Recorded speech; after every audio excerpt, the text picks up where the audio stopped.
ఇండియాలో ఎటువంటి marriage system ఉంది, ఆ మ్యారేజ్ సిస్టంలో ఉన్నటువంటి లోపాలు ఏంటి, మన ఇండియాలో ఉన్నటువంటి మ్యారేజ్ సిస్టమ్ వల్ల స్త్రీల హక్కులు హరించబడ్డాయి, చిన్న వయసులో పెళ్లి చేయడం, వరకట్నం చేయడం, బహుభార్యత్వం. సో ఇలాంటి కారణాలను తగ్గించడానికి ఎలాంటి సామాజిక శాసనాలను తీసుకొని వచ్చిండు, వాటి ద్వారా మ్యారేజ్ ప్రాబ్లం ఎంతవరకు కంట్రోల్ చేసినారు. అలాగే హిందువులో వివాహ వ్యవస్థ ఎలా ఉంది, క్రిస్టియన్స్లో వివాహ వ్యవస్థ ఉంది, పార్సీల్లో వివాహ వ్యవస్థ ఎలా ఉంది, అలాగే ఇస్లాం సామాజిక వ్యవస్థీకరణలో వివాహ వ్యవస్థ ఎలా ఉంది, వివాహాలు సాధారణంగా ఎన్ని రూపాల్లో ఉన్నాయి, ఏక వివాహం వల్ల ఉపయోగం ఏంటి, బహువివాహంలో ఉపయోగం ఏంటి, ఒక్కొక్క వివాహ రూపానికి సంబంధించి ఎగ్జాంపుల్స్, వివాహ నియమాలు ఏమున్నాయి, అసలు వివాహం అంటే ఏంది, వివాహం దేనికోసం చేసుకుంటారు, దేన్ని మనం వివాహం అంటాం, వివాహం చేసుకోవాలంటే కండిషన్స్ ఏంటి, అసలు వివాహం యొక్క లక్షణాలు ఏంటి. ఎందుకంటే marriage related to family, legislation related to marriage, legislation related to family, ఈ రెండు అంశాలు కూడా మన వివాహ వ్యవస్థలో భాగంగా చదువుకుంటాం. అది మహిళా సంక్షేమంలో భాగమే. కాబట్టి ఇక్కడ నుంచి ఒక 2-3 ప్రశ్నలు మనకు మనం ఈజీగా ఎక్స్పెక్ట్ చేయొచ్చు. సో ఆ క్రమంలో మన వివాహం గురించి తెలుసుకొని ముందటికి వెళ్దాం. సో వివాహం అనేటువంటి పదం హిందీ పదం వి+వాహ, హిందీ పదం ఇది. వి+వాహ అనేటువంటి హిందీ పదం నుంచి వివాహం అనేటువంటి పదం ఉద్భవించింది. దీని అర్థం ఏంటంటే సమాజ అంగీకారంతో, సమాజం ఆమోదించినటువంటి రీతిలో వరుడు వధువు ఇంటికి వచ్చి తీసుకుపోవడం, వాహ అంటే తీసుకుపోవడం, వధువుని సాంప్రదాయబద్ధంగా తీసుకుపోయేటువంటి ఒక సామాజిక తంతునే, కల్చరల్ తంతునే మనం వివాహం అనేది హిందీ పదం, వివాహం అనేది తెలుగు పదం, వివాహం అనే తెలుగు పదం వివాహ అనేటువంటి హిందీ పదం నుంచి వచ్చింది. దాన్ని మనం ఇంగ్లీష్లో మ్యారేజ్ అని పిలుస్తున్నాం. February 2nd సండేని ఇంటర్నేషనల్ డే ఫర్ మ్యారేజ్గా ఐక్యరాజ్య సమితి గుర్తించింది. మనం బేసిక్గా వివాహాన్ని డిఫైన్ చేయదలుచుకుంటే యాక్చువల్గా సామాజిక శాస్త్రవేత్తలు, ఆంథ్రోపాలజిస్టులు ఒక అభిప్రాయంలో వివాహాన్ని పూర్తి స్థాయిలో మనం డిఫైన్ చేయలేమంటాం. కొన్ని ఎగ్జాంపుల్ చెప్తా. జనరల్గా వివాహం అంటే జనరల్గా ఉన్నటువంటి డెఫినేషన్ ఏంటంటే ఒక స్త్రీ మరియు పురుషుడు సమాజం ఆమోదం పొందినటువంటి రీతిలో తంతును నిర్వహించి ఒకరిపై ఒకరు లైంగిక పరంగా గుత్తాధిపత్యాన్ని కలిగి ఉండి దాంపత్య జీవనాన్ని ఆరంభించి వారి యొక్క పిల్లలకు చట్టబద్ధమైన తల్లిని, చట్టబద్ధమైన తండ్రిని, అలాగే పరస్పరం చట్టబద్ధమైన భార్యని, చట్టబద్ధమైన భర్తని అందించేటువంటి ఒక సామాజిక సంస్థనే వివాహం అంటున్నాం. కుటుంబం ఎలా అయితే సామాజిక సంస్థో వివాహం కూడా సామాజిక సంస్థే. అందుకే లూయి అనేటువంటి శాస్త్రవేత్త ఏం చెప్తారంటే వివాహం మరియు కుటుంబం అనేవి రెండు కూడా నాణానికి బొమ్మ మరియు బొరుసు లాంటివని చెప్తాడు. ఎందుకంటే కుటుంబం ఏర్పడాలంటే వివాహం జరగాలి, వివాహం జరిగిన తర్వాత ఇమీడియట్గా కుటుంబం ఏర్పడుతుంది. అంటే ఇవి రెండు మ్యూచువల్గా కలిగి ఉంటాయి. బేసిక్గా అసలు ఈ ప్రపంచంలో ఏ జంతువులకు లేనటువంటి ఒక ఆచారం ఇది. ఏ జంతువులు పెళ్ళిళ్ళు చేసుకో, మనుషులు మాత్రమే పెళ్ళిళ్ళు చేసుకుంటారు. జంతువులు సామూహిక జీవనాన్ని కలిగి ఉంటాయి, ఉమ్మడిగా వేటాడుతాయి, ఉమ్మడిగా రక్షణనిస్తాయి, ఉమ్మడిగా పిల్లల్ని సాకుతాయి.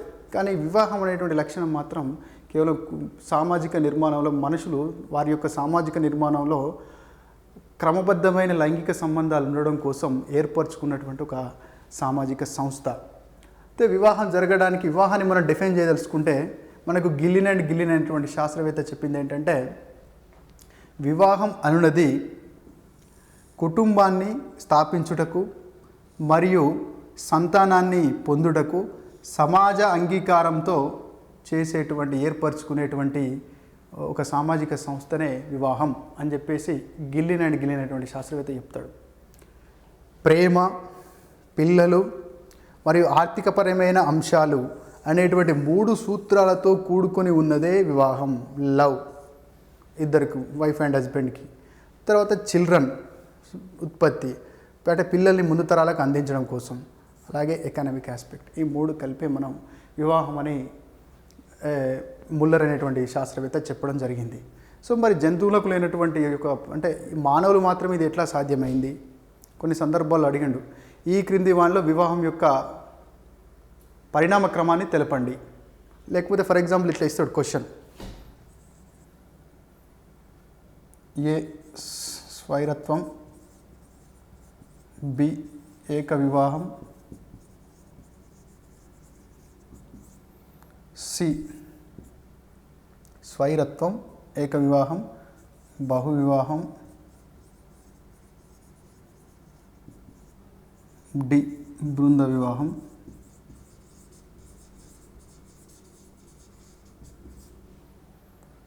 వీరిని సరైన క్రమంలో అమర్చండి.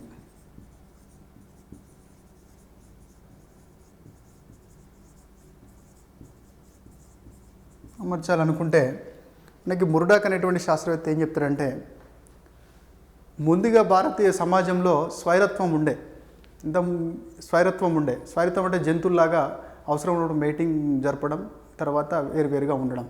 ఆ క్రమంలో జన్మించినటువంటి పిల్లలు తల్లితో మాత్రమే ఉండే, అంటే ఆ రకంగా స్టార్టింగ్లో మాతృస్వామ్య కుటుంబం ఉన్నదనేటువంటి భావన ఉండే.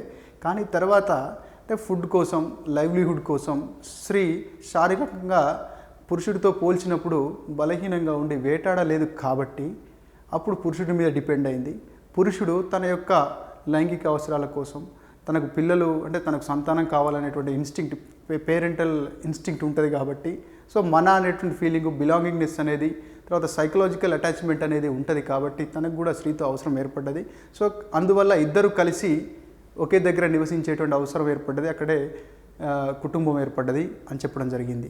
సో ఇలా ఒక దగ్గర నివసించినప్పుడు లైంగిక సంబంధాలు వాళ్ళిద్దరి మధ్య మాత్రమే స్థిరకాలంగా ఉండేందుకే ఈ కుటుంబ వివాహ వ్యవస్థ ఏర్పడ్డదని అధికంగా శాస్త్రవేత్తలు అభిప్రాయపడడం జరిగింది. సో అందులో భాగంగా ముందు స్వైరత్వం తర్వాత బృంద వివాహం వచ్చింది. బృంద వివాహం తర్వాత బహు వివాహం ఏర్పడ్డది. బహు వివాహం తర్వాత ఏక వివాహం ఏర్పడ్డది. పశువుల అంటే ఎలాంటి సంబంధాలు లేకుండా ఉండేవాళ్ళు స్వైరత్వంతో విచ్చలవిడి విశృంఖలంగా.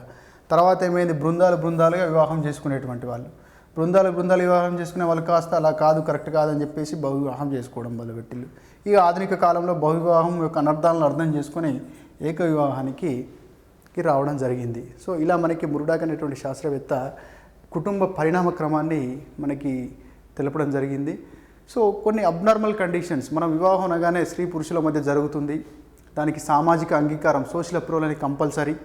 నేను ఏదో సీక్రెట్గా పెళ్లి చేసుకుని వచ్చినట్టు దాన్ని మనం పెళ్ళి అనం. మనం హిందూ వివాహ వ్యవస్థలో పాణిగ్రహ సంకల్పన చేస్తాం. ఫస్ట్ హిందూ వివాహ సంప్రదాయంలో మొదటగా ప్రారంభమయ్యేటువంటి తంతు ఏంటంటే పాణిగ్రహ సంకల్పన లేదా పాణిగ్రహ సంకల్పన అంటాం. సో దాంట్లో పలానా వధువుని, పలానా వరుడిని, ఈ కుటుంబ సభ్యులు అంటే ఈ కుటుంబానికి చెందిన వధువు, ఈ కుటుంబానికి చెందిన వరునికి మధ్య వివాహం జరుపుతున్నామని సమాజానికి చెప్తాం. అందుకోసం వివాహాన్ని అందరి ముందు జరిపేది. సమాజానికి చెప్పినప్పుడు ఆ సమాజం వారికి అప్రూవల్ ఇచ్చినట్టు, అంటే వారు రేపు పొద్దున వాళ్ళిద్దరు కలిసి కుటుంబాన్ని స్థాపించినప్పుడు వీళ్ళిద్దరు భార్యాభర్తలు, ఇది వీళ్ళ కుటుంబం, వాళ్ళకు జన్మించిన పిల్లలు వీళ్ళ పిల్లలు. ఇది మనకు చట్ట ప్రకారం చూసుకున్నప్పటికీ కూడా హిందూ సాంప్రదాయం ప్రకారం జరిగినటువంటి వివాహం, అంటే ఆర్య సమాజంలో జరిగిన వివాహం కావచ్చు, లేదా హిందూ సాంప్రదాయం ప్రకారం జరిగిన వివాహం కావచ్చు, లేదా ఏదైనా వివాహ చట్టం కింద జరిగినటువంటి వివాహాన్ని ప్రభుత్వం కూడా వివాహంగా పరిగణిస్తుంది.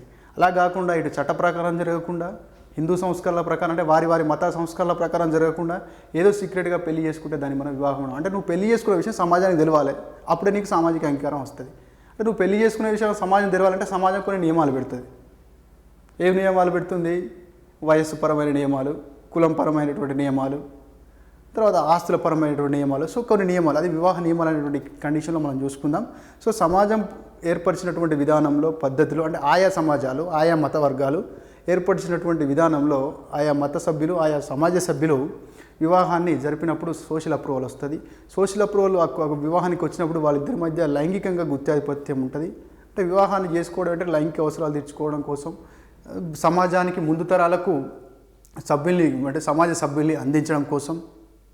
సో ఇలా అలాగే పరస్పరం మానసిక అవసరాలు, వాత్సల్య అవసరాలు, ప్రేమ అవసరాలు, ప్రాథమిక అవసరాలు, ద్వితీయ అవసరాలు, తృతీయ అవసరాలు, అంటే మనిషి ఒక్కడిగా జీవించలేడు. వివాహం అనేటువంటి జీవిలోకి ఎంటర్ అయిన తర్వాత కుటుంబం అనేటువంటి సమూహం ఏర్పడుతుంది.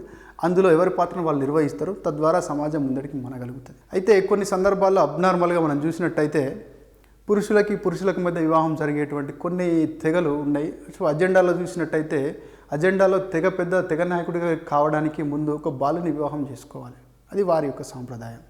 అలాగే స్త్రీలకు మధ్య జరిగేటువంటి వివాహం. న్యూ ఇయర్ సమాజంలో స్త్రీలకు మధ్య వివాహం జరుగుతుంది. అంతెందుకు మా హిందూ సమాజంలో కొన్ని కులాలకు సంబంధించినప్పుడు పిల్లలు అంటే 20 సంవత్సరాలు దాటినటువంటి అంటే యుక్త వయసుకు వచ్చినటువంటి పిల్లలు చనిపోయినప్పుడు వాళ్ళు ఒకవేళ బ్యాచిలర్లు అయినట్టయితే వారికి జిల్లేడు చెట్టు లాంటి దాటితో వివాహం జరిపించి అప్పుడు వాళ్ళని అంతిమ సంస్కారాలు నిర్వహిస్తారు. అంటే వివాహంతో అక్కడ జీవితం పరిపూర్ణమవుతుంది. వేదాలు కూడా అదే చెప్తాయి. పెళ్ళి కాకముందు పురుషుడు సగమే, పెళ్ళైన తర్వాతనే పురుషుడు పరిపూర్ణత సాధిస్తాడు. స్త్రీ జన్మించింది తల్లి కావడం కోసమే, పురుషుడు జన్మించింది తండ్రి కావడం కోసమే అని వివాహాన్ని వేదాలు మనకు చెప్తా ఉన్నాయి. అంటే అలా వాళ్ళు అయినప్పుడు మాత్రమే సమాజానికి మనం సభ్యులు అందిస్తాం, లేకపోతే సమాజానికి సభ్యులు అందించం. సమాజానికి సభ్యుల్ని అందించాలంటే కూడా అది సమాజ అంగీకార రీతిలో అందించాలి, లేకపోతే అగమ్య గమన నిషేధం లేకుండా పోయి ఎవరికి ఏమవుతారు, ఎవరంటే ఒక జంతు సమాజంలాగా తయారయ్యేటువంటి అవకాశం ఉంటుంది. కాబట్టి సో మన వివాహం అనేది అసలు యాక్చువల్గా ముడ్డాకు చెప్పినటువంటి సిద్ధాంతానికి వ్యతిరేకంగా వెస్టర్ మార్క్ ఏం చెప్పినట్టంటే హిస్టరీ ఆఫ్ హ్యూమన్ మ్యారేజ్ అనేటువంటి గ్రంథంలో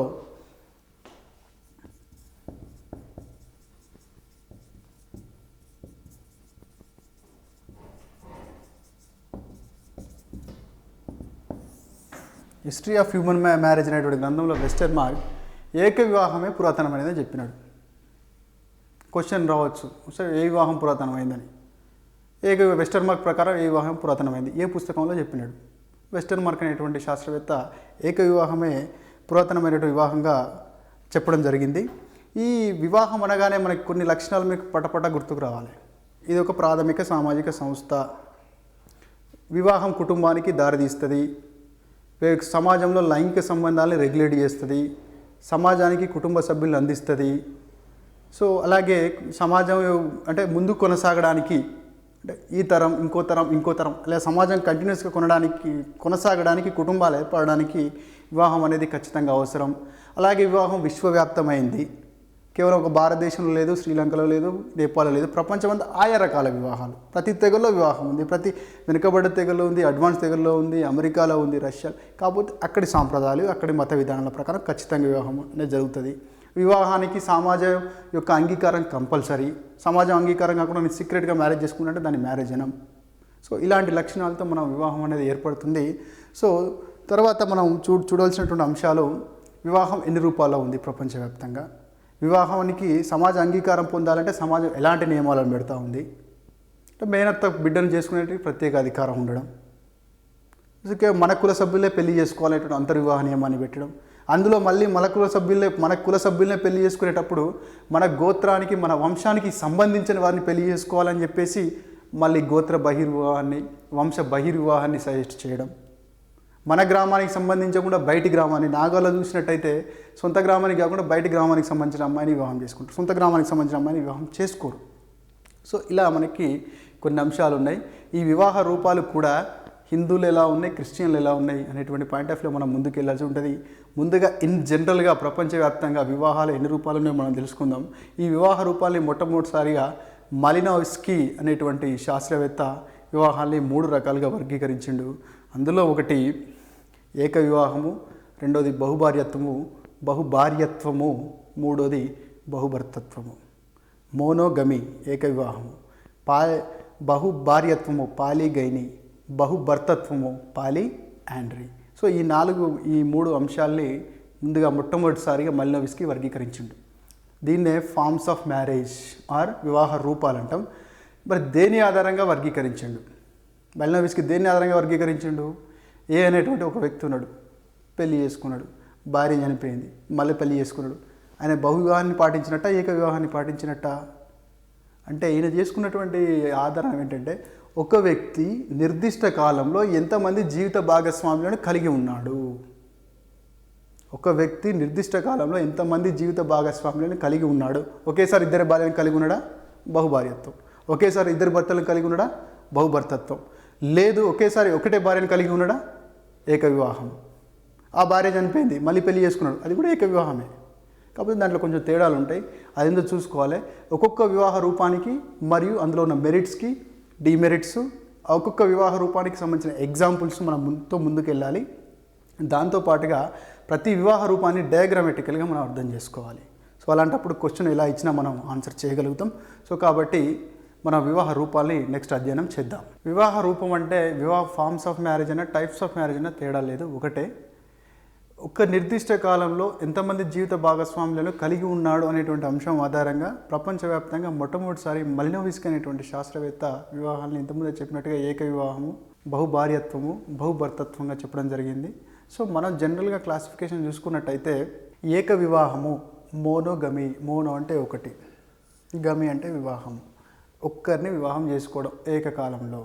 ఈ ఏక వివాహం మళ్ళీ 2 రకాలుగా చెప్పొచ్చు. ఒక వ్యక్తికి వివాహం జరిగింది, మీకు ఇంతకుముందు చెప్పినాను, గుర్తులు బాగా గుర్తుపెట్టుకోవాలి మీరు. సోషియాలలో ఈ గుర్తు అంటే పురుషుడు, ఈ గుర్తు స్త్రీ, మేల్ ఫీమేల్, వీళ్ళిద్దరి మధ్య ఉన్నటువంటి మ్యారేజ్ బ్యాండ్ అంటే వీళ్ళిద్దరు దంపతులు. ఇలా గీసినప్పుడు వీరి యొక్క సంతానం అని అర్థం. ఇలా గీసినప్పుడు వీళ్ళిద్దరూ వీరి యొక్క సంతానం, ఈ ఇద్దరు పిల్లలు వీరి యొక్క సంతానం. ఈ గుర్తున్నప్పుడు అలా గుర్తుపెట్టుకోవాలి. సో ఇలా ఇద్దరు వ్యక్తుల మధ్య ఈ గుర్తున్నప్పుడు రక్త సంబంధం ఉన్నట్టు, అంటే సోదరుడు సోదరి, ఇంకొక సోదరి ఉంటే ఇలా, ఇంకొక సోదరుడు ఉంటే ఇలా, మళ్ళీ ఈయన వివాహం అయితే ఇలా. సో ఈ ఆర్డర్ని మీరు గుర్తుపెట్టుకోవాలి. సో వివాహం జరిగింది, ఏక వివాహం. ఈమె చనిపోయింది అనుకుందాం దురదృష్టవశాత్తు. అప్పుడు ఈయన మళ్ళీ పెళ్లి చేసుకున్నాడు. చనిపోయిన తర్వాత పెళ్లి చేసుకున్నాడు, విడాకులు ఇచ్చిన తర్వాత పెళ్లి చేసుకున్నాడు. అంటే సింగిల్ టైంలో అతనికి ఒక్కటే లైఫ్ పార్ట్నర్ ఉంది, ఇద్దరు లేరు. సో దాన్ని కూడా మనం ఏక వివాహం అంటాం. కాకపోతే ఏంటంటే లైఫ్ పార్ట్నర్ను కోల్పోయిన తర్వాత, విడాకులు తీసుకున్న తర్వాత మళ్ళీ వివాహం చేసుకుని ఒకే జీవిత భాగస్వామ్యాన్ని కలిగి ఉంటే దాన్ని ఏకకాల ఏక వివాహం అంటాం. అంటే ఒకే కాలంలో ఒక్కరిని మాత్రమే కలిగి ఉన్నాడు. ఆమె మిస్ అయినప్పుడు ఇంకోని మళ్ళీ పెళ్లి చేసుకున్నాడు, లేకపోతే ఆయన మిస్ అయినప్పుడు ఇంకోని పెళ్లి చేసుకున్నాడు. సో దాన్నే నాన్ సీరియల్ మోనోగమి అంటాం. అలాగే జీవితకాల ఏక వివాహం. జీవితకాల ఏక వివాహం అంటే సనాతన హిందూ సాంప్రదాయంలో అధికంగా ఉండే వివాహం జరిగింది, దురదృష్టవశాత్తు వైఫ్ చనిపోయింది, ఈయన మళ్ళీ వివాహం చేసుకోడు. అంటే ఒకసారి పెళ్లి చేసుకున్న తర్వాత జీవిత భాగస్వామి ఉన్నా లేకున్నా ఏం సంభవించినా మళ్ళీ వివాహం చేసుకోడు. సో అటువంటి వివాహాన్ని జీవితకాల ఏక వివాహం, సీరియల్ మోనోగమి అంటాం. సో ఈ ఏక వివాహం యొక్క ఉపయోగాలు వెస్టర్ మార్క్ గారు చెప్పినట్టుగా ఈ ప్రపంచ చరిత్రలో, అంటే మానవ చరిత్రలో ఏక వివాహమే అత్యంత పురాతనమైందని చెప్పినాడు.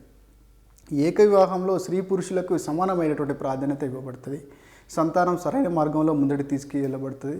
అలాగే స్త్రీల పట్ల హింస అనేది ఏక వివాహంలో చాలా తక్కువగా ఉంటుంది. ప్రపంచమంతా అంటే స్త్రీలకు పురుషులకు సమాన హోదా ఉంటుంది. ప్రపంచవ్యాప్తంగా సమాజ అంగీకారం పొందినటువంటిది, విశ్వవ్యాప్త అంగీకారం పొందినటువంటిది ఏక వివాహం. జనాభా పరంగా చూసిన జనాభాను స్టేబుల్గా మెయింటైన్ చేయడంలో ఏక వివాహం ఉపయోగపడుతుంది. బహుభర్తత్వం తీసుకుంటే జనాభా పూర్తిగా తగ్గిపోతుంది, బహుభార్యత్వాన్ని తీసుకుంటే జనాభా ఏకదం పెరిగిపోతుంది.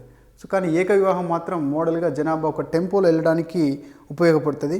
అలాగే సమాజంలో ఏక వివాహం వల్ల అందరికీ వివాహం చేసుకునేటువంటి అవకాశం వస్తుంది. నిరుపేదలకు, డబ్బున్న వాడికి, బాగా టాప్ మోస్ట్ ఎంప్లాయీకి, చిన్న చిరుద్యోగికి. అలాగే ఒక వ్యక్తికి 4 అమ్మాయిని పెళ్లి చేసుకునే అవకాశం, లేదా ఒక అమ్మాయికి 4 అబ్బాయిలు పెళ్లి చేసుకునే అవకాశం ఉన్నప్పుడు డబ్బులు ఎక్కువ ఉన్న వాళ్ళు ఎక్కువ మందిని పెళ్లి చేసుకుంటారు. డబ్బులు లేనివాడు వివాహం చేసుకోలేకపోతాడు. అదే ఏక వివాహం అనేటువంటి నియమం సమాజంలో ఉన్నట్టయితే ఒకరిని వివాహం చేసుకున్నాడు కాబట్టి అతనికి ఎంత ఆస్తున్నా ఎంత స్తోమతున్నా మళ్ళీ వివాహం చేసుకోవడానికి అవకాశం లేదు. కాబట్టి అందరికీ వివాహం చేసుకునేటువంటి అవకాశం ఏక వివాహం వల్ల లభిస్తుంది. సో కాబట్టి ఏక వివాహం అనే నాగరికతకు చిహ్నంగా పేర్కొంటూ ప్రపంచంలోని అత్యధిక సమాజాలు ఏక వివాహాన్నే పాటిస్తున్నాయి. పురాతన భారతీయ సనాతన సాంప్రదాయంలో ఏక వివాహంలో కూడా అది కూడా జీవితకాల ఏక వివాహాన్ని పాటించేటువంటి కార్యక్రమాన్ని మనం చూడొచ్చు. ఏక వివాహానికి సంబంధించినటువంటి చిత్రపటాలు మనం ఇంతకుముందు చూసినాం. ఇది భార్య చనిపోయిన, అంటే జీవిత భాగస్వామి చనిపోయినా మళ్ళీ పెళ్లి చేసుకోలేదు. సో కాబట్టి దీన్ని జీవితకాల ఏక వివాహం అంటాం. ఇక్కడ ఈమె చనిపోకముందు ఈయన పెళ్లి చేసుకోలేదు, ఆమె చనిపోయిన తర్వాత పెళ్లి చేసుకున్నది, లేదా ఈయన చనిపోకముందు ఈమె పెళ్లి చేసుకోలేదు, ఈయన చనిపోయిన తర్వాత వేరే ఒక పురుషుని పెళ్లి చేసుకుంది. సో దాన్ని మనం ఏకకాల ఏక వివాహంగా చెప్పుకుంటాం. సో ఈ ఏకకాల ఏక వివాహాన్నే దంపతి వివాహం అని కూడా పిలవడం జరుగుతుంది. సో మనకు ఉన్నటువంటి రెండవ రకం బహు వివాహం. బహు వివాహం అంటేనే మనం అర్థం చేసుకోవాల్సింది ఏంటంటే ఒక పురుషుడు లేదా ఒక స్త్రీ ఏకకాలంలో ఇద్దరు భర్తని కలిగి ఉండడం, లేదా ఒకటి కంటే ఎక్కువ జీవిత భాగస్వాముల్ని కలిగి ఉండేటువంటి వివాహ విధానం బహు వివాహం. అందులో ఒక స్త్రీ ఒకరికంటే ఎక్కువ భర్తల్ని కలిగి ఉంటే బహుభార్యత్వం అని, పాలిగని అని, బహుభార్యత్వం అని, పాలిగని అని. ఒక పురుషుడు ఒక స్త్రీ ఒకరికంటే ఎక్కువ భర్తల్ని కలిగి ఉంటే బహుభర్తత్వం, పాలియాండ్రీ అని. ఒక పురుషుడు ఒకరికంటే ఎక్కువ భార్యల్ని కలిగి ఉంటే బహుభార్యత్వం. సింపుల్గా గుర్తుపెట్టుకోండి, బహుభార్యత్వం అంటే 1 husband more wives.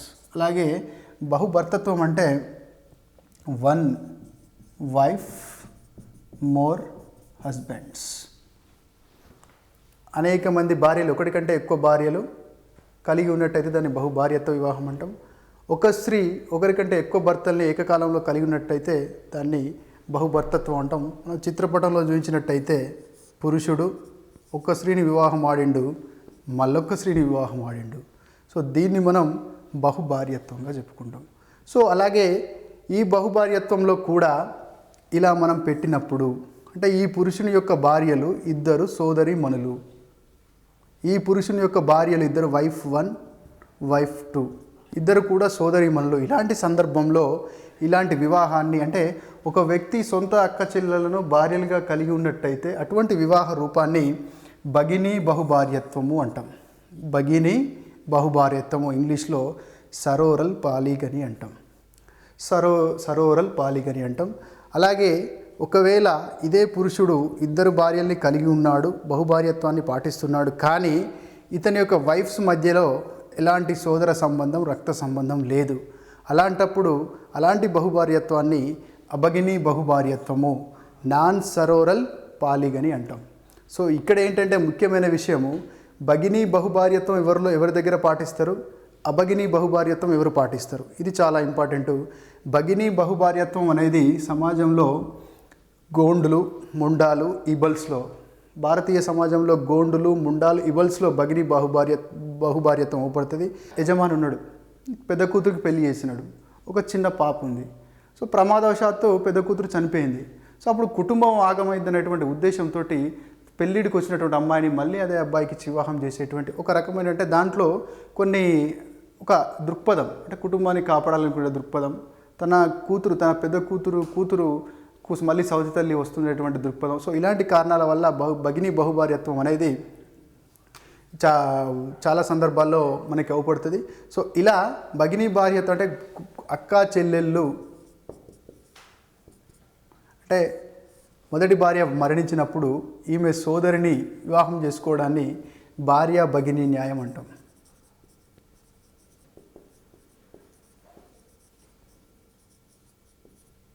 భార్య భగినీ న్యాయం. ఇదేమో భార్య భగినీ బహు వివాహం, భార్య భగినీ బహుభార్యత్వం. ఇక్కడ ఏమైంది, మొదటి వైఫ్కు పిల్లలు లేరని, మొదటి వైఫ్కు మగపిల్లలు పుట్టట్లేదని, లేదా మొదటి వైఫ్కు ఆరోగ్యం సరిగా లేదని వాళ్ళ సిస్టర్ని పెళ్లి చేసుకునేటువంటి కారణాలు. ఇక్కడ అక్క చనిపోయింది, చిన్నపిల్లలు ఉన్నారు, ఆమె సోదరిని పెళ్లి చేసుకోవడం భార్య భగినీ న్యాయం. ఇక్కడ భార్య భగినీ న్యాయానికి వచ్చినప్పుడు వైఫ్ చనిపోయినప్పుడు ఆమె సోదరిని, అవివాహిత సోదరిని వివాహం చేసుకునేటువంటి న్యాయాన్ని భార్య భగినీ న్యాయం అంటాం. సొంత సోదరిని మనల్ని వివాహం చేసుకోవడాన్ని భార్య భగినీ బహుభార్యత్వము అని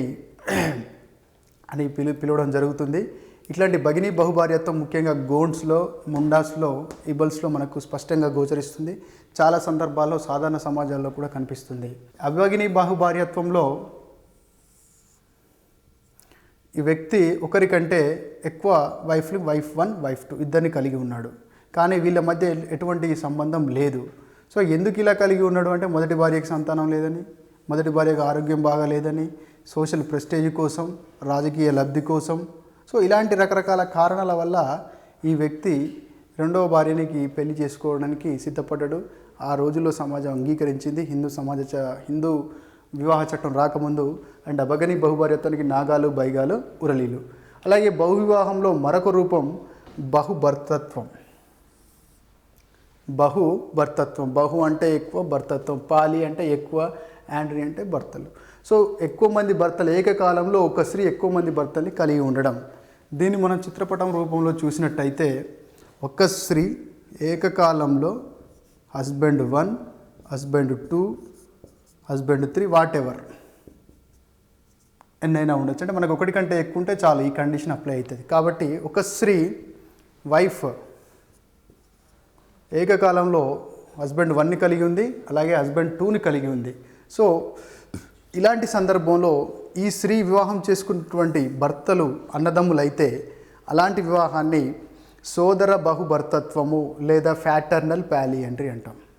సింపుల్గా చెప్పాలంటే ఒక స్త్రీ సొంత అన్నదమ్ముల్ని వివాహం చేసుకున్నప్పుడు, సొంత అన్నదమ్ములు అంటే ఒక స్త్రీ అన్నదమ్ములు అయినటువంటి వాళ్ళని తన భర్తలుగా చేసుకుంటే అటువంటి దాన్ని సోదర బహుభర్తత్వం అంటాం. ఇలాంటి ఎగ్జాంపుల్ మనకి నీలగిరి తోడాస్లో అవపడుతుంది. నీలగిరి తోడాస్లో ఒక స్త్రీ ఆ ఇంట్లో ఉన్నటువంటి పెద్ద సోదరిని వివాహం చేసుకుంటే ఆటోమేటిక్గా అతని కనిష్ట సోదరులకు కూడా వివాహం అయినట్టుగానే భావించబడుతుంది. ఆమె ఆ ఇంట్లో అందరి అన్నదమ్ములకి భార్యగానే ట్రీట్ చేయబడుతుంది. సో అలాగే ఒక స్త్రీ ఒకరికంటే ఎక్కువ హస్బెండ్స్ని కలిగి ఉన్నప్పుడు వారి మధ్య ఎలాంటి సోదర సంబంధం ఉంది కాబట్టి ఇది ఫ్యాటర్నల్ పాలియాండ్రీ, సోదర బహుభర్తత్వము, తోడాలు ఎగ్జాంపుల్. ఇక్కడ కూడా స్త్రీ ఇద్దరు భర్తల్ని కలిగి ఉంది కానీ వాళ్ళ మధ్య ఎట్లాంటి సోదర సంబంధం లేదు. సో ఇలాంటి ఎగ్జాంపుల్ని, ఇలాంటి విధానాన్ని అసోదర బహుభర్తత్వము లేదా నాన్ ఫ్యాటర్నల్ పాలియాండ్రీ అంటాం. ఇది మనకు కేరళలోని నాయర్స్లో అవపడుతుంది.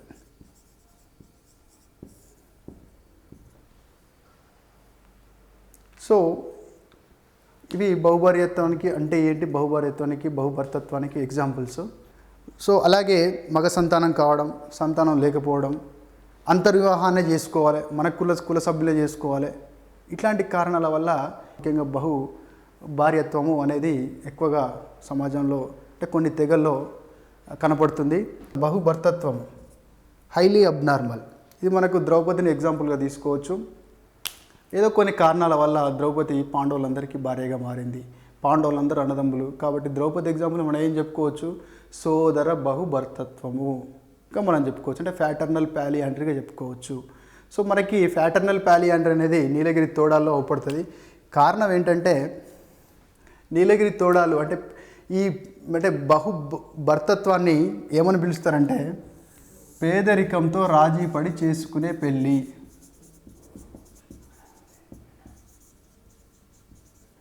పేదరికంతో రాజీ పడి చేసుకునే వివాహం అంటాం.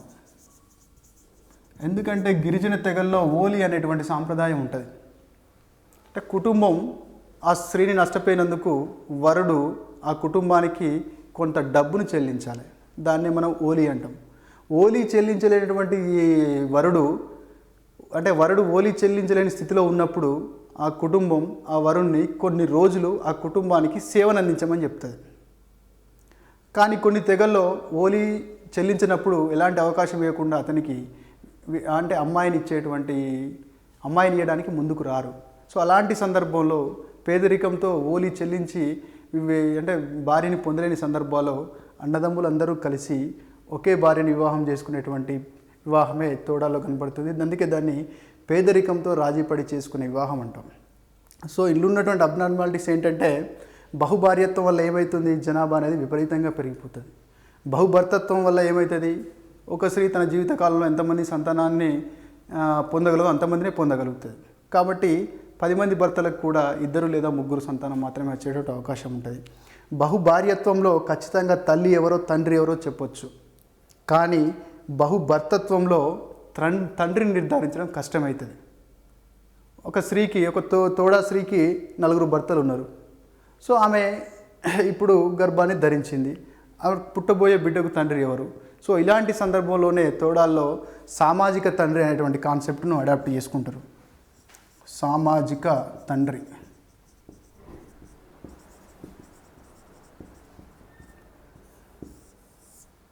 Sociological father. ఎవరిని సామాజిక తండ్రిగా అంగీకరిస్తారు ఉన్నటువంటి భర్తల్లో? ఈమె 7వ నెల గర్భిణిగా ఉన్నప్పుడు అంటే గర్భంతో ఉన్నటువంటి స్త్రీకి ఆమె భర్తల్లో ఎవరో ఒకరు విల్లుని మరియు బాణాన్ని ఆమెకి కానుకగా ఇచ్చినప్పుడు పుట్టబోయేటువంటి బిడ్డకి ఈ కానుకను ఇచ్చినటువంటి వాడే సామాజిక తండ్రిగా పరిగణించబడతాడు. ఈ ఉత్సవాన్ని ధనుర్బాణోత్సవం అంటారు. ఈ ఉత్సవాన్నే ధనుర్బాణోత్సవం అంటారు. క్వశ్చన్ పడవచ్చు, ధనుర్బాణోత్సవం ఏ తెగలో జరుగుతుంది? ధనుర్బాణోత్సవం గాన వచ్చేటువంటి వివాహ రూపం బహుభర్తత్వం. ధనుర్బాణోత్సవానికి కారణం ఏంటి? సామాజిక తండ్రి నిర్ధారించడానికి పేదరికంతో రాజీపడి చేసుకునే పెళ్ళి అని దేన్ని అంటారు? సో జనాభా అది పూర్తిగా తగ్గేటువంటి జనాభా అంటే పూర్తిగా తగ్గేటువంటి అవకాశం ఉన్నటువంటి వివాహ రూపం ఏది? పూర్తిగా పెరిగేటువంటి వివాహ రూపం ఏది? సో ఈ బహుభార్యత్వం వల్ల ఏంటంటే ముఖ్యంగా కుటుంబాలు అశాంతితో, జగడాలకు కూడలిగా, పిల్లలు సరైనటువంటి సామాజీకరణ చెందకుండా, తర్వాత న్యూట్రిషన్ లోపాలు, అధిక ఖర్చులు, అంటే ఒక ఫ్యామిలీని సరిగా జరపాలంటేనే ఈ రోజులో చాలా కష్టమైన పరిస్థితుల్లో ఈ బహుభర్తత్వం వల్ల ఆర్థిక పరంగా సరి అయింది కాదు, పిల్లల సామాజీకరణ పాయింట్ ఆఫ్ వ్యూలో చూస్తే సరి అయింది కాదు, ఆరోగ్యం పాయింట్ ఆఫ్ వ్యూలో చూస్తే సరి అయింది కాదు, కుటుంబంలో శాంతి పాయింట్ ఆఫ్ వ్యూలో చూస్తే సరి అయింది కాదు, జనాభా పాయింట్ ఆఫ్ వ్యూలో చూసినా సరి అయింది కాదు. కానీ కొన్ని ఎక్స్ట్రీమ్ కండిషన్లో కొన్ని తెగల్లో మాత్రమే ఈ తోడాల్లో, నాయర్లో, కాశీల్లో బహుభర్తత్వము, అలాగే ఇతర తెగల్లో మనకి బహుభార్యత్వం అనేది కనపడడం జరుగుతుంది. మనం ఇంతకుముందు చెప్పుకున్నట్టుగానే ప్రతి సమాజంలో కూడా వివాహం జరగాలంటే సామాజిక అంగీకారం కంపల్సరీ అనుకున్నాం. సోషల్ అప్రూవల్ ఉంటేనే దాన్ని మనం వివాహం అంటామని చెప్పినాం. సోషల్ అప్రూవల్ ఎప్పుడు వస్తుంది? సమాజం పెట్టినటువంటి వివాహానికి సంబంధించి సమాజం పెట్టినటువంటి రూల్స్ అండ్ రెగ్యులేషన్స్ని లేదా సంప్రదాయాల్ని పాటించినప్పుడే ఆ మ్యారేజ్ యాక్సెప్ట్ చేయబడుతుంది. అట్లాంటి నియమాలనే మనం వివాహ నియమాలు లేదా రూల్స్ ఆఫ్ మ్యారేజ్ అంటాం. Rules of marriage. సో వివాహ నియమాల నుంచి కూడా మనకు క్వశ్చన్ వచ్చేటువంటి ఆన్సర్ ఉంటుంది కాబట్టి ఖచ్చితంగా వివాహ నియమాల గురించి తెలుసుకోవాలి. వివాహ నియమాలు ఏ నియమం ఏ సందర్భంలో అప్లై అవుతున్నటువంటి పాయింట్ ఆఫ్ వ్యూలో మనం ముందటికి వెళ్ళాల్సి ఉంటుంది. సో మనకు ప్రధానంగా ప్రపంచవ్యాప్తంగా చూసుకున్నట్టే వివాహ నియమాలు ప్రధానంగా రూల్స్ ఆఫ్ మ్యారేజ్ అంటాం. రూల్స్ ఆఫ్ మ్యారేజ్లో కొన్ని క్వశ్చన్స్ ఎలా పడతాయంటే, అంతర్వివాహం వల్ల నష్టమేమి, లాభమేమి, బహిర్వివాహం వల్ల నష్టం ఏంటి, లాభం ఏంటి, అంతర్వివాహం గ్రామ అంతర్వివాహాన్ని పాటించేది ఎవరు, గ్రామ బహిర్వివాహాన్ని పాటించేది ఎవరు, హిందువుల్లో జరిగేటువంటి వివాహం ఏ రకమైనటువంటి అంతర్వివాహం, ఏ రకమైనటువంటి బహిర్వివాహము. సో ఇలాంటి లక్షణాల మీద ప్రశ్నలు వచ్చేటువంటి అవకాశం ఉంటుంది కాబట్టి వివాహ నియమాలని ఒకసారి మీరు అర్థం చేసుకోండి. వివాహ నియమాల్ని ప్రధానంగా 3 రకాలు చెప్తారు. అందులో మొదటిది నిషిద్ధ నియమము, రెండవది సాంప్రదాయ నియమము, మూడవది అధికరణ నియమము. నిషిద్ధ నియమం యొక్క ముఖ్య ఉద్దేశం ఏంటంటే ఎవరిని వివాహం చేసుకోకూడదు, ఎవరెవరి మధ్య లైంగిక సంబంధాలు ఉండకూడదు అని చెప్తుంది. అంటే ఎవరిని వివాహం చేసుకోకూడదో చెప్పేది నిషిద్ధ నియమము, ఎవరిని వివాహం చేసుకోవచ్చు, ఎవరిని వివాహం చేసుకోకూడదు ఈ 2 విషయాలు చెప్పేది సాంప్రదాయవిహిత నియమము. అలాగే అధికరణ నియమం యొక్క ముఖ్యాంశం ఏంటంటే ఎవరిని వివాహం చేసుకుంటే మంచిది, ఎవరిని వివాహం చేసుకుంటే దాన్ని మేలైన వివాహం అంటాము, దాన్ని మనం అధికరణ వివాహం అంటాం. సింపుల్గా గుర్తుపెట్టుకోండి. ఇక్కడ ఎవరిని వివాహం చేసుకోవద్దో చెప్తుంది, ఇక్కడ ఎవరిని వివాహం చేసుకోవాలి, ఎవరిని వివాహం చేసుకోకూడదో చెప్తుంది. ఈ నియమం అధికరణ నియమం మాత్రం ఎవరిని వివాహం చేసుకుంటే చాలా మంచిది అనేటువంటి విషయాన్ని సమాజం మనకు ఈ నియమాల ద్వారా తెలుపుతుంది. నిషిద్ధ నియమం అంటే రక్త సంబంధికుల మధ్య, దగ్గరి బంధువుల మధ్య, ఒకటే వంశాన్ని పాటించేటువంటి వ్యక్తుల మధ్య లైంగిక సంబంధాలు ఉండకూడదు అనేటువంటి ఉద్దేశంతో రూపొందించినటువంటి నియమమే నిషిద్ధ నియమము. దాన్ని మనం అగమ్యగమన నిషేధం అని చెప్తాం. సమాజంలోకి అగమ్యగమన నిషేధం ఎలా వచ్చింది అనేటువంటి భావనని వివరించడం కోసం మనకు కొన్ని సిద్ధాంతాలు ఉన్నవి. అందులో ముఖ్యంగా వెస్టర్ మార్క్ చెప్పినటువంటిది శైశవ విహిత సిద్ధాంతము లేదా బాల్య స్నేహ సిద్ధాంతము. దీనికి 2 పేర్లు ఉన్నాయి, శైశవ విహిత సిద్ధాంతము లేదా బాల్య స్నేహ సిద్ధాంతము. ఒకే కుటుంబంలో కలిసిమెలిసి పెరగడం వల్ల ఒకే కుటుంబంలోని వ్యక్తుల మధ్య లైంగిక ఆకర్షణ ఉండదు. అందువల్ల అంటే వాళ్ళు బాల్యం నుంచి కలిసి ఉన్నారు కాబట్టి వాళ్ళ మధ్య లైంగిక ఆకర్షణ ఉండదు కాబట్టి వివాహం వాళ్ళిద్దరి మధ్య చేయకూడదు అనేటువంటి వివరణతో వెస్టర్ మార్క్ గారు శైశవ విహిత సిద్ధాంతాన్ని చెప్పడం జరిగింది. కాబట్టి వివాహం కోసం ఒక కుటుంబం మరొక కుటుంబం మీద తప్పనిసరి ఆధారపడుతుంది, తద్వారా బంధుత్వం అనేది విస్తరిస్తుంది. సో సిగ్మండ్ ఫ్రాయిడ్ గారు తన యొక్క మానసిక విశ్లేషణ సిద్ధాంతము సైకో అనాలిసిస్ థియరీలో సమాజం పెట్టినటువంటి నియమ నిబంధనలకు అనుగుణంగా కేవలం ఇట్ ఓరియంటెడ్తో జన్మించినటువంటి వ్యక్తి సమాజం యొక్క రూల్స్ రెగ్యులేషన్స్ను సామాజీకరణ ప్రక్రియలో నేర్చుకొని తనలో ఈగోని సూపర్ ఈగోని డెవలప్ చేసుకొని ప్రిన్సిపల్ ఆఫ్ రియాలిటీ అంటే ఈగో పాటించేటువంటి సూత్రమైన ప్రిన్సిపల్ ఆఫ్ రియాలిటీకి అనుకూలంగా, ప్రిన్సిపల్ ఆఫ్ మొరాలిటీకి సూపర్ ఈగో పాటించేటువంటి ప్రిన్సిపల్ ఆఫ్ మొరాలిటీ అనేటువంటి సూత్రానికి అనుగుణంగా అంటే సమాజం నిర్దేశించినటువంటి నియమాలకు అనుగుణంగా నడుచుకునేటువంటి క్రమంలో ఈ అగమ్యగమన నిషేధాన్ని పాటిస్తాడు అని చెప్పేసి సిగ్మండ్ ఫ్రాయిడ్ చెప్పడం జరిగింది. అలాగే మలినోవిస్కీ కుటుంబ చీలిక సిద్ధాంతం అంటే ఒకే కుటుంబంలోని వ్యక్తుల మధ్య లైంగిక ఆకర్షణలో వివాహం అనేది జరిగితే కుటుంబం చివరికి చీలిపోయేటువంటి అవకాశం ఉంటుంది కాబట్టి వాళ్ళ మధ్య లైంగిక ఆకర్షణలు ఉండవు, వాళ్ళ మధ్య వివాహ సంబంధాలు ఉండవు అని చెప్పేసి మలినోవిస్కీ చెప్తాడు. అబెరాల్ స్వరాశిస్త ప్రజనన సిద్ధాంతము అంటే జెనెటికల్గా ఒకే దగ్గర సంబంధం ఉన్నటువంటి వ్యక్తుల మధ్య వివాహం జరిగినప్పుడు అది నష్టానికి దారితీస్తుంది కాబట్టి అగమ్య గమన నిషేధం ఆచరణలోకి వచ్చిందని అభిప్రాయాలు చెప్పడం జరుగుతుంది. అలాగే టైలర్ కుటుంబ సభ్యుల మధ్య ఇలాంటి అనైతిక ప్రవర్తన ఉన్నప్పుడు కుటుంబాల మధ్య సహకారం ప్లేస్లో పోటీ సంఘర్షణ వస్తుంది కాబట్టి అగమ్య గమన నిషేధాన్ని పాటిస్తున్నారు అని టైలర్ చెప్పడం జరిగింది. ప్రీవియస్ ఎగ్జామ్లో అగమ్య గమన నిషేధానికి సంబంధించి టైలర్ చెప్పినటువంటి సిద్ధాంతం ఏంటి, మల్నవిస్కి చెప్పినటువంటి సిద్ధాంతం ఏంటి, శైశవీత సిద్ధాంతాన్ని చెప్పిన వారెవరు, లేదా ఇక్కడ నలుగురు సైంటిస్టుల పేర్లు 4 సిద్ధాంతాల పేర్లు ఇచ్చి మ్యాచింగ్ పాయింట్ ఆఫ్ వ్యూలో క్వశ్చన్స్ అడిగినటువంటి అవకాశం ఇంతకుముందు కనిపించింది. సో కాబట్టి ఈ విషయాన్ని మీరు గుర్తుంచుకోండి. నిషిద్ధ నియమం ఎవరిని వివాహం చేసుకోకూడదు మాత్రమే చెప్పేది. రెండవది సాంప్రదాయ విహిత నియమం ఎవరిని చేసుకోకూడదు, ఎవరిని చేసుకుంటే మంచిది. అంటే 2 ఎవరిని చేసుకోవచ్చు, ఎవరిని చేసుకోకూడదు. ఈ 2 అంశాల గురించి నియమాలు రూపొందించినటువంటిదే సాంప్రదాయ విహిత నియమం. సాంప్రదాయ విహిత నియమంలో మనకు ప్రధానంగా 2 రకాల నియమాలు. ఒకటి అంతర్వివాహ నియమం ఎండోగమి, బహిర్వివాహ నియమము ఎగ్జోగమి, రూల్ ఆఫ్ ఎగ్జోగమి అని పిలవాలి. అంతర్వివాహ నియమాన్ని రూల్ ఆఫ్ ఎండోగమి అని పిలవాలి. మనం చూస్తాం అంతర్వివాహం అంటే ఒక సామాజిక వర్గానికి లేదా ఒక సమూహానికి చెందినటువంటి వ్యక్తి అదే సమూహానికి చెందినటువంటి వ్యక్తిని మాత్రమే వివాహం చేసుకోవాలి అనేటువంటి నియమాన్ని అంతర్వివాహ నియమం అంటాం. అలాగే ఒక సమూహానికి చెందినటువంటి వ్యక్తి తన సమూహానికి చెందినటువంటి వ్యక్తిని కాకుండా బయటి సమూహానికి చెందినటువంటి వ్యక్తిని వివాహం చేసుకోవాలి అని చెప్పేటువంటి నియమాన్ని బహిర్వివాహం అంటాం. హిందూ సామాజిక వ్యవస్థలో 2 రకాల లక్షణాలు మనకు అవపడతాయి. మనం వివాహం చేసుకునేటప్పుడు సమాజంలో అంటే ఒకే కులానికి సంబంధించిన వ్యక్తుల మధ్య వివాహం జరుగుతుంది. దాన్ని కుల అంతర్వివాహము అంటాం. కులాంతర వివాహం కాదు, కుల అంతర్వివాహం అంటే ఒకే కులానికి సంబంధించినటువంటి వ్యక్తుల మధ్య జరిగేటువంటి వివాహం, దాన్నే క్యాస్ట్ ఎండోగమి. అలాగే ఒకే గ్రామానికి సంబంధించిన వ్యక్తుల మధ్య మాత్రమే వివాహం జరగాలంటే విలేజ్ ఎండోగమి. సో ఈ రకంగా మనం చెప్పుకోవచ్చు.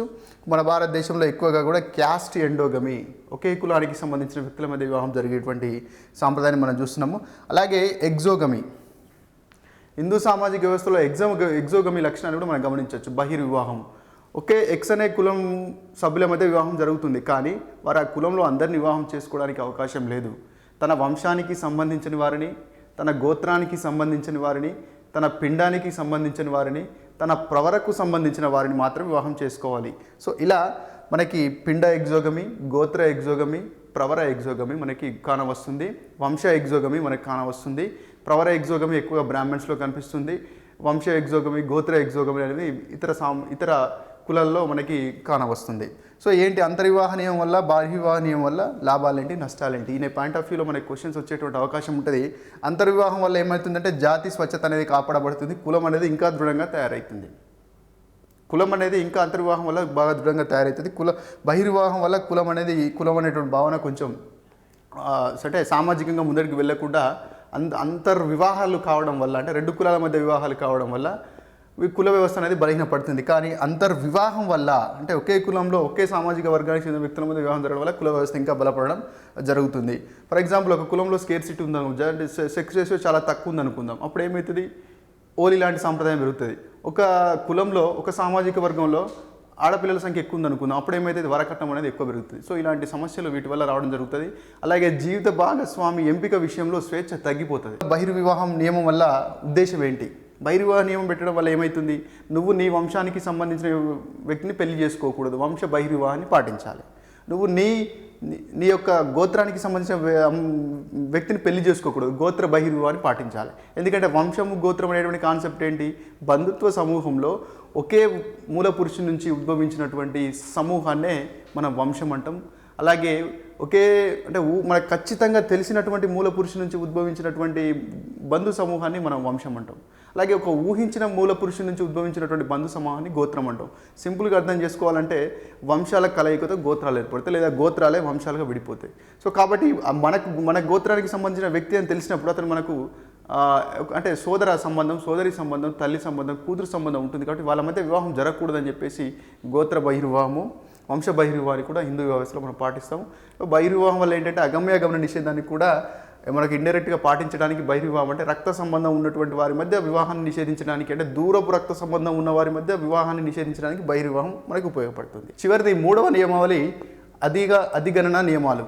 అంటే ఎవరిని వివాహం చేసుకోవడానికి ఒక వ్యక్తికి ప్రత్యేకమైన హక్కులు ఉంటాయి. ఇంతకుముందు ఈ ప్రశ్న రావడం జరిగింది. ఈ క్రింది వానిలో ఏ వివాహ నియమము ఒక వ్యక్తికి మరో వ్యక్తిని పెళ్లి చేసుకోవడానికి ప్రత్యేకమైన హక్కులు కలిగి ఉంటాయని చెబుతుంది. ఏంటది? నిషిద్ధ నియమమా, సాంప్రదాయవేత్త నియమమా, అధిగణన నియమమా? అధిగణన నియమము. అంటే ఒక ఎక్స్ అనేటువంటి వ్యక్తికి ఈ పద్ధతి ద్వారా వై అనే వ్యక్తిని పెళ్లి చేసుకోవడానికి హక్కు అనేది ఉంటుంది అని చెప్పేదే అధిగణన నియమము.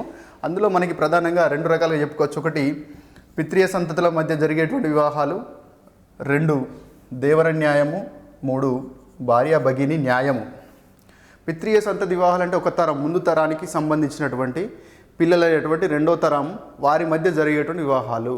ఎగ్జాంపుల్, పిత్రీయ సంతతి వివాహాలు కనుక మనం ఎగ్జాంపుల్ తీసుకుంటే ఇది ఒక ఫస్ట్ జనరేషన్, వీళ్ళిద్దరి సంతానాలు వీళ్ళిద్దరు సోదరులు. అంటే ఒక జనరేషన్కు సంబంధించినటువంటి వ్యక్తుల మధ్య జరిగేటువంటి వివాహాన్ని పిత్రీయ సంతతి వివాహాలు అంటాం. అది సోదరుల పిల్లల మధ్య కావచ్చు, సోదరి మనుల పిల్లల మధ్య కూడా కావచ్చు.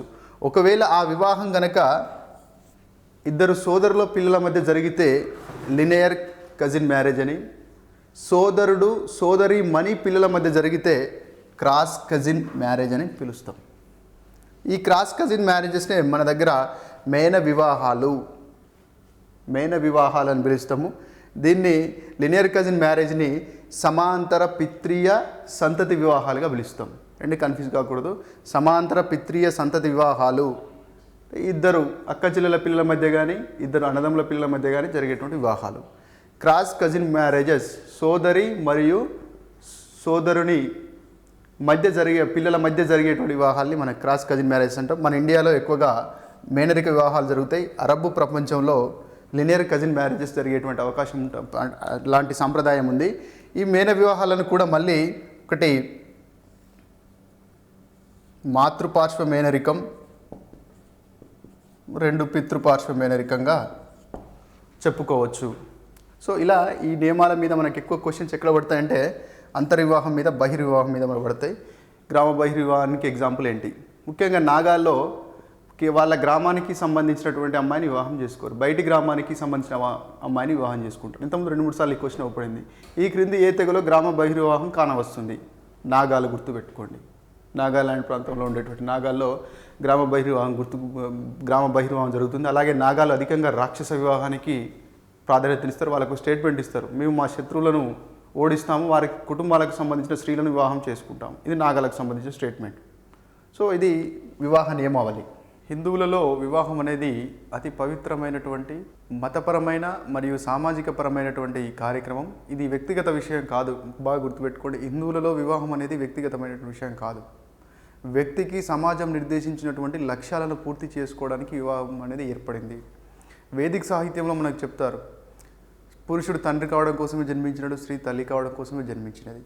తండ్రి అయిన తర్వాతనే పురుషుడు పూర్తిస్థాయి పురుషుడే గుర్తించబడతాడు. వివాహం కానంత వరకు పురుషుడు 50% మాత్రం పురుషుడే అని మనకి పురాతన వేద సాహిత్యంలో చెప్పడం జరుగుతూ ఉన్నది. అలాగే భారతదేశం అంటే హిందూ సమాజం యొక్క వివాహం యొక్క ముఖ్య లక్షణాలు చెప్పినట్టయితే ఇది ఒక వ్యక్తిగత కార్యం కాదు, సామాజిక పరమైన కార్యక్రమం.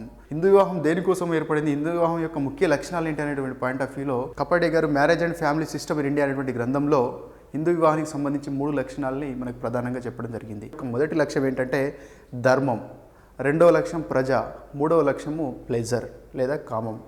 ధర్మము అంటే వ్యక్తి వివాహం చేసుకొని సమాజం పట్ల తాను నిర్వర్తించేటువంటి ధర్మాలను నిర్వర్తించాలి, అదే పంచమహాయజ్ఞాలను కంప్లీట్ చేయాలి.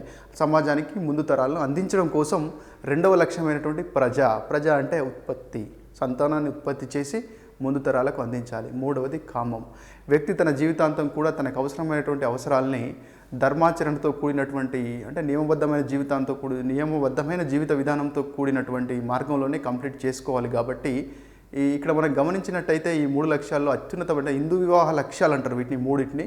ఈ హిందూ వివాహ లక్ష్యాల్లో అత్యున్నతమైనది ఏంటి? ధర్మము. చివరిది ఏంటి? కామము, ప్లెజర్. సో చాలాసార్లు అడిగాడు హిందూ వివాహ లక్ష్యాల్లో ఈ క్రింది వాళ్ళు అత్యుత్తమైన హిందూ వివాహ లక్షణం ఏది? ధర్మమా, కామమా, లేకపోతే ప్రజానా? సో ఈ పాయింట్ ఆఫ్ వ్యూలో మనకు క్వశ్చన్ పడేటువంటి అవకాశం ఉంటుంది. ఈ లక్ష్యాన్ని మనకు పేర్కొన్నటువంటి శాస్త్రవేత్త కపాడియా గారు. పురాతన హిందూ వివాహ వ్యవస్థలో మనువు హిందువులలో 8 రకాల వివాహ రూపం ఉందని చెప్పినాడు. ఆ 8 రకాల వివాహ రూపాల్లో 4 వాటినే పురాతన హిందూ వివాహ రూపాలు అంటారు. దాంట్లో 4 వివాహ రూపాలని సమాజం అంగీకరించింది, 4 వివాహ రూపాలని సమాజం అంగీకరించలేదు. సమాజం అంగీకరించినటువంటి 4 వివాహ రూపాలని ప్రశస్త వివాహాలు అంటాం. సమాజం అంగీకరించినటువంటివి, సమాజం చేసుకోకూడదు ఈ రూపంలో అని చెప్పినటువంటి వివాహ రూపాలని అప్రశస్త వివాహ రూపాలు అంటారు. సో చాలాసార్లు పురాతన హిందూస్ వివాహ రూపాల నుంచి క్వశ్చన్స్ పడడం జరిగింది కాబట్టి దాంట్లో వివాహ రూపం ఏంటి, దాని యొక్క ముఖ్య లక్షణం ఏంటి, దాంట్లో అంతర్లీనంగా ఇమిడి ఉన్నటువంటి భావం ఏంటి, ఈ పాయింట్ ఆఫ్ వ్యూలో క్వశ్చన్స్ పడేటువంటి ఛాన్స్ ఉంటుంది. కాబట్టి మనం నెక్స్ట్ హిందూ వివాహ రూపాలను ఒకసారి గమనిద్దాం. సో సమాజం అంగీకరించినటువంటి వివాహ రూపాలు 4, అవి ప్రశస్త వివాహాలు. సమాజం అంగీకరించినటువంటివి 4 అప్రశస్త వివాహ రూపాలు. సో అందులో ముఖ్యంగా బ్రహ్మ వివాహము, దైవ వివాహము, హర్ష వివాహం, ప్రజాపతి, ఈ 4టిని ప్రశస్త వివాహాలు అంటాం. అంటే ఇందులో ఎటువంటి అనైతికత లేదు.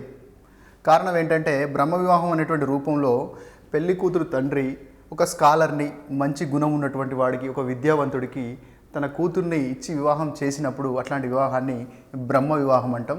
బ్రహ్మ వివాహం చేస్తే 12 తరాలుగా, అంటే ఆ కుటుంబానికి చెందినటువంటి అటు 12 తరాలు ఇటు 12 తరాల వ్యక్తులు మోక్షాన్ని పొందుతారు అనేటువంటి కాన్సెప్ట్, అనేటువంటి భావన, విశ్వాసం హిందూ వివాహ వ్యవస్థలో కలదు. ఇందులో దాగి ఉన్నటువంటి అంతర్లీనంగా ఉన్నటువంటి విషయం కన్యాదానం. అంటే ఒక మంచి పురుషుడికి, గుణవంతుడికి, విద్యావంతుడికి, శీలవంతుడికి తన కూతుర్ని దానం చేసేటువంటి భావం కన్యాదానం అని అంటాము. అంటే బ్రహ్మ వివాహంలో అంతర్లీనంగా అమ్మడి ఉన్నటువంటి అంశం కన్యాదానం. అలాగే దైవ వివాహం. దైవ వివాహాన్ని జరిపినప్పుడు ఆ కుటుంబానికి సంబంధించి అటు 8 తరాలు ఇటు 8 తరాలు అంటే మోక్షాన్ని, ప్రాప్తిని పొందేటువంటి అవకాశం ఉండదనేటువంటి విశ్వాసం ఉంది. ఇక్కడ అధికంగా దైవ చింతన, వేద జ్ఞానము, అలాగే ఒక పూజారి లక్షణాలు కలిగినటువంటి వ్యక్తికి తన కూతురిని దక్షిణగా సమర్పించేటువంటి వివాహ రూపాన్ని మనం దైవ వివాహం అంటాం. ఇక్కడ దక్షిణ అనేటువంటి భావన మనకి కనపడుతూ ఉంది. హర్ష వివాహం. కుటుంబ యజమానిగా వధువు తండ్రి తనకు సమాజం నిర్దేశించినటువంటి కార్యక్రమాల్ని పూర్తి చేసుకోవడానికి సహకరించినటువంటి వరునికి తన కూతుర్నిచ్చి వివాహం చేసినట్టయితే అలాంటి వివాహాన్ని హర్ష వివాహం అంటాం. సింపుల్గా ఆ వ్యక్తి యజ్ఞాన్ని నిర్వర్తించాలి. యజ్ఞాన్ని నిర్వర్తించాలంటే గోవు కావాలి. ఆ గోవును స్వీకరించి వరుడు నుంచి ఆ గోవుకి బదులుగా తన కూతురిని అతడికిచ్చి వివాహం చేసినట్టయితే, అంటే ఇతడు తన యొక్క సామాజిక ధర్మాన్ని నిర్వర్తించడం కోసం ఆ యువకుడు సహకరించుండు కాబట్టి అతడికి కృతజ్ఞతగా తన కూతురు నుంచి వివాహం చేస్తే అలాంటి వివాహాన్ని హర్ష వివాహం అంటాం. హర్ష వివాహాన్ని పర్ఫామ్ చేసినప్పుడు అటు 8 తరాలు ఇటు 8 తరాలు మోక్షాన్ని పొందుతాయనేటువంటి కాన్సెప్టు భావన ఉంది హిందూ సమాజంలో. అలాగే ప్రజాపత్య వివాహం. ఇక్కడ కృతజ్ఞత భావం కానీ, కన్యాదానం కానీ అలాంటివి ఏమి ఉండదు. ఇద్దరిని నూతన దంపతులను ధర్మాచరణ చేయమని చెప్పేసి ఎలాంటి కట్నాలు, కానుకలు లేకుండా, సింపుల్గా చెప్పాలంటే ఐడియల్ మ్యారేజ్. ఆదర్శ వివాహం. దీంట్లో ఆదర్శం అనేటువంటి భావన ఇమిడి ఉంటుంది. ఇద్దరికి ధర్మాచరణ చేయమని చెప్పేసి సమాజంలో చక్కగా సమాజం ముందుకు కొనసాగడానికి మీ వంతు సహకారం అందించడం చెప్పేసి ఇద్దరు అంటే వధూవరులకి ఆశీర్వదించి వివాహం చేస్తే దాన్ని మనం ప్రజాపత్య వివాహం అనేది అంటాం. సో ఇక్కడ హర్ష వివాహంలో ఏంటంటే మనం అబ్బాయి దగ్గర నుంచి ఏం తీసుకున్నాడు? గోవుని తీసుకున్నాడు, లేదా ఇంకేదో సామాగ్రి తీసుకున్నాడు. తన కార్యక్రమాలు నిర్వర్తించడం కోసం అమ్మాయి వాళ్ళ తండ్రి అబ్బాయి దగ్గర నుంచి గోవుని తీసుకొని అమ్మాయిని ఇచ్చినాడు. సో ఇక్కడ దాన్ని మనం కన్యాశుల్కంగా భావించకూడదు. కేవలం సామాజిక విధిని నిర్వర్తించడం కోసం ఆ యువకుడు సహకరించిండు కాబట్టి అతడు తన కూతుర్ని కృతజ్ఞత రూపంలో అతడికి ఇచ్చి వివాహం చేస్తే దాన్ని మనం హర్ష వివాహం అంటాం. కాబట్టి అన్నిటికల్లా అంటే ఈ హిందూ వివాహ రూపాల్లో అత్యున్నతమైనటువంటి వివాహ రూపం ఏదైనటువంటి క్వశ్చన్ చాలాసార్లు అడిగాడు. అది బ్రహ్మ వివాహం. బాగా గుర్తుపెట్టుకోండి. అన్ని 8 హిందూ వివాహ రూపాల్లో అత్యున్నతమైన వివాహ రూపం ఏదంటే బ్రహ్మ వివాహ రూపం. సో మిగతాయి అప్రశస్త వివాహ రూపాలు. అందులో మొదటిది గాంధర్వ వివాహము, అసుర వివాహము, పైశాచిక వివాహము, రాక్షస వివాహం. గాంధర్వ వివాహం అంటే ప్రస్తుత కాలం ఉన్నటువంటి లవ్ మ్యారేజెస్.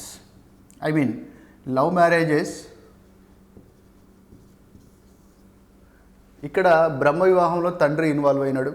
అంటే తన కూతుర్ని మంచి వధువుకి వెతుకులాడి, తన కూతుర్ని మంచి వరుణ్ణి వెతుకులాడి, అంటే స్కాలర్ని వెతుకులాడి ఇచ్చినాడు.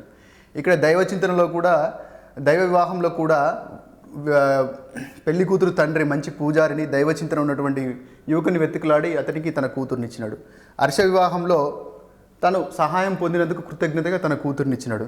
ఇక్కడ కూడా తండ్రి ఇన్వాల్వ్ అయినట్టు. అంటే ఈ 4 సందర్భాల్లో కూడా తండ్రి తల్లిదండ్రులు కుటుంబం ఇన్వాల్వ్ అయింది. కానీ ఇక్కడ గాంధర్వ వివాహంలో కుటుంబం ఇన్వాల్వ్ అవ్వదు, అది ప్రేమ వివాహం. ఇక్కడ అమ్మాయికి ఇక్కడ స్వేచ్ఛ లేదు, అమ్మాయి తండ్రి లేదా అమ్మాయి కుటుంబ సభ్యులు నిర్ణయం తీసుకొని వివాహాన్ని జరుపుతూ ఉన్నారు. కానీ ఇక్కడ వధూవరులే స్వేచ్ఛగా నిర్ణయం తీసుకుంటారు, వధువరులకే స్వేచ్ఛ అధికంగా ఉంటుంది, వాళ్ళ తల్లిదండ్రులు ఇన్వాల్వ్ కారు. అంటే వధువు మరియు వరుడు ఇష్టపూర్వకంగా పెళ్లి చేసుకున్నప్పుడు దాన్ని మనం గాంధర్వ వివాహం అంటాం. సో ఇక్కడ అమితంగా వధువరులకు స్వేచ్ఛ ఉంటుంది, కుటుంబ సభ్యుల యొక్క ఇన్వాల్వ్మెంట్ అనేది ఇక్కడ ఉండదు. మరొక వివాహ రూపం అసుర.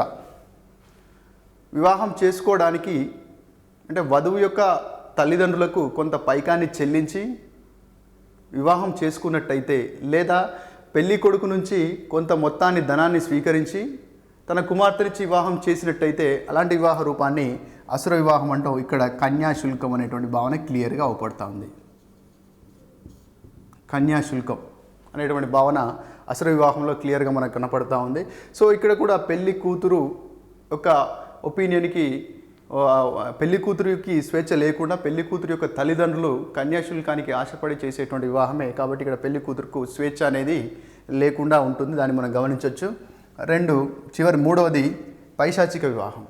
ఇది బ్రహ్మ వివాహం అత్యుత్తమ వివాహం, పైశాచిక వివాహం అత్యంత హీనమైనటువంటి వివాహం. వధువు లేదా ఒక స్త్రీ అవివాహిత అయినటువంటి బాలిక మత్తులో ఉన్నప్పుడు లేదా ఆ బాలికని మత్తుకు గురి చేసి ఆమెకు తెలియని స్థితిలో ఆమెకు స్పృహలో లేనటువంటి సందర్భంలో వివాహం చేసుకున్నట్టయితే, అంటే వివాహం జరుగుతుందన్న విషయం కూడా ఆమెకు తెలియదు. సో అలాంటి సందర్భంలో ఆమెను వివాహం చేసుకున్నట్టయితే అలాంటి వివాహాన్ని పైశాచిక వివాహంగా చెప్తాం. ఇది అత్యంత నీచమైన వివాహంగా పేర్కొనడం జరిగింది. రాక్షస వివాహం. పెళ్లి కూతురు తరపు వాళ్ళని, అంటే అమ్మాయి వధువు యొక్క తల్లిదండ్రుల యుద్ధంలో ఓడించి కానీ లేదా వాళ్ళకి తెలియకుండా బలవంతంగా ఎత్తుకొని పోయి కానీ వివాహం చేసుకున్నట్టయితే అలాంటి వివాహాన్ని రాక్షస వివాహం అంటూ శ్రీకృష్ణుడు చేసుకున్నటువంటి వివాహం రాక్షస వివాహం. సో ఇక్కడ రాక్షస వివాహంలో కూడా తల్లిదండ్రుల ఇన్వాల్వ్మెంట్ ఉండదు, పెళ్లి కూతురుకి ఇష్టం ఉండొచ్చు, ఉండకపోవచ్చు. పైశాచిక వివాహంలో తల్లిదండ్రులకు తెలియదు, పెళ్లి కూతురుకి ఇష్టం ఉండదు. అసుర వివాహంలో పెళ్లి కూతురు ఒపీనియన్తో సంబంధం లేదు, తల్లిదండ్రులు డబ్బులు తీసుకొని ఇచ్చేస్తారు. ఇక్కడ అసలు పేరెంట్సే ఇన్వాల్వ్ కారు. అయితే ఇందులో క్వశ్చన్స్ ఎలా వచ్చేటువంటి అవకాశం ఉంటుందంటే, అత్యుత్తమ వివాహ రూపం ఏది, నీచమైన వివాహ రూపం ఏది, ఇందులో కన్యాదానం అనేటువంటి భావనను కలిగి ఉన్నటువంటి హిందూ వివాహ రూపం ఏది, దక్షిణ అనేటువంటి భావనను కలిగినటువంటి హిందూ వివాహ రూపం ఏది, కృతజ్ఞత అనేటువంటి భావనను కలిగిన హిందూ వివాహ రూపం ఏది, ఆదర్శ వివాహాన్ని పోలిన వివాహ రూపం ఏది. సో ఇలా మనకి ప్రశ్నలు పడేటువంటి అవకాశం ఉంటుంది. కాబట్టి జాగ్రత్తగా చూసి సమాధానం పెట్టాలి. ఈ 8 సాంప్రదాయ హిందూ వివాహ రూపాలతో పాటు మనకి అనులోమ వివాహము, ప్రతిలోమ వివాహము, ఐసోగమి అండ్ అనిసోగమి అనేటువంటి వివాహ రూపాలు కూడా హిందూ సామాజిక వ్యవస్థలో కానరావస్తున్నాయి. అందులో ముఖ్యంగా అనులోమ వివాహం అంటే మనకు తెలుసు, హిందూ వివాహ వ్యవస్థ 4 వర్ణాలుగా విడిపోయి ఉంది. బ్రాహ్మణ్స్, తర్వాత క్షత్రియాసు, వైశ్యాస్ అండ్ శూద్రాస్. సో ఇక్కడ ఉన్నత వర్ణానికి చెందినటువంటి, ఫర్ ఎగ్జాంపుల్ బ్రాహ్మణ వర్గానికి చెందినటువంటి పురుషుడు క్షత్రియ వర్ణానికి చెందినటువంటి అమ్మాయిని పెళ్లి చేసుకున్నా, లేదా వైశ్య వర్ణానికి సంబంధించిన అమ్మాయిని పెళ్లి చేసుకున్నా, శూద్ర వర్ణానికి సంబంధించిన అమ్మాయిని పెళ్లి చేసుకున్న ఆ వివాహాన్ని అనులోమ వివాహం అంటాం. అంటే ఉన్నత వర్ణానికి చెందినటువంటి పురుషుడు నిమ్న వర్ణాలకు చెందినటువంటి స్త్రీలను పెళ్లి చేసుకున్నప్పుడు అటువంటి వివాహాన్ని అనులోమ వివాహం అంటాం. అలా కాకుండా నిమ్న వర్ణానికి చెందినటువంటి పురుషుడు ఉన్నత వర్ణానికి చెందినటువంటి స్త్రీని వివాహం చేసుకున్నట్టయితే, అంటే శూద్రకు సంబంధించిన ఒక పురుషుడు వైశ్య అమ్మాయిని పెళ్లి చేసుకున్నాడు, లేదా క్షత్రియ అమ్మాయిని పెళ్లి చేసుకున్నాడు, లేదా బ్రాహ్మణ అమ్మాయిని పెళ్లి చేసుకున్నాడు. అలాంటి సందర్భంలో ఆ వివాహాన్ని ప్రతిలోమ వివాహం అంటాం. అనులోమ వివాహం వల్ల వచ్చినటువంటి సంతానాన్ని దాసీపుత్రులను పిలుస్తారు. అలాగే ప్రతిలోమ వివాహం వల్ల వచ్చినటువంటి సంతానాన్ని పంచములు అని పిలిచారు. పంచములు. అలాగే ఐసోగమి అంటే సమస్థాయి వ్యక్తుల మధ్య జరిగేటువంటి వివాహము. సమస్థాయి వ్యక్తులు ఆర్థికంగా, ఫినాన్షియల్గా, సోషియలాజికల్గా, కల్చర్గా, ఆక్యుపేషనల్గా ఒకే రకమైన స్థాయి ఉన్నటువంటి వ్యక్తుల మధ్య జరిగేటువంటి వివాహాన్ని ఐసోగమి అంటాం. అనిసోగమి అంటే సమస్థాయి లేనటువంటి వ్యక్తుల మధ్య జరిగేటువంటి వివాహాన్ని అనిసోగమి అంటాం. భారతదేశంలో అధికంగా ఐసోగమికే అధిక ప్రాధాన్యత ఇవ్వడం జరుగుతూ ఉంది. వీటి నుంచి ఎక్కువగా ఎలాంటి క్వశ్చన్లు వచ్చేటువంటి అవకాశం ఉందంటే, దాసీపుత్రులు అనేటువంటి భావన ఏ వివాహ రూపం వల్ల వచ్చింది, పంచములు అనేటువంటి భావన ఏ వివాహ రూపం వల్ల వచ్చింది? ఐసోగమి అంటే ఏంటి? అనిసోగమి అంటే ఏంటి? సమస్థాయి సామాజికంగా, ఆర్థికంగా, సాంస్కృతికంగా ఒకే స్థాయి ఉన్నటువంటి వ్యక్తుల మధ్య జరిగేటువంటి వివాహాన్ని ఏమంటారు? సో ఇలాంటి ప్రశ్నలు పడేటువంటి అవకాశం ఉంటుంది కాబట్టి జాగ్రత్తగా పదాల్ని గమనించి సరైన సమాధానాన్ని గుర్తించాల్సి ఉంటుంది.